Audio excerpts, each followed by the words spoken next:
तकब्बर क्या है और कौन कौन लोग हैं जो तकब्बर करते हैं, तकब्बर का नुकसान क्या है, कुरान तकब्बर के बारे में क्या कहता है और हदीस में नबी सल्लल्लाहु अलैहि वसल्लम ने तकब्बर के बारे में क्या इरशाद फरमाया।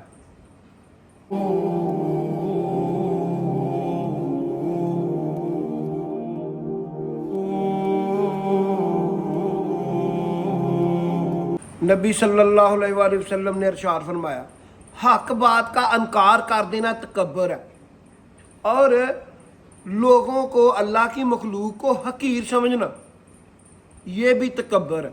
और तकब्बर करने वाला कभी भी जन्नत में दाखिल नहीं हो सकता जब तक उसकी तौबा ना करे।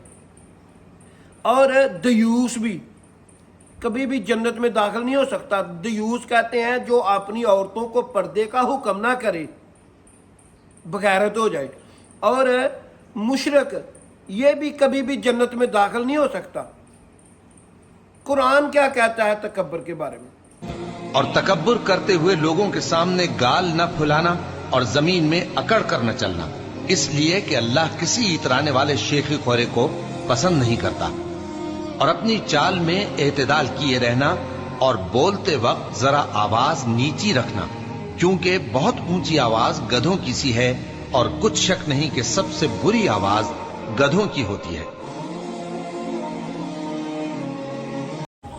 इस्लामी वीडियो देखने के लिए मेरा चैनल ज़रबुल इस्लाम को सब्सक्राइब कर ले, बेल आइकन का निशान ऑन कर ले ताकि मेरी लेटेस्ट वीडियो आपको वक्त पर मिल सके।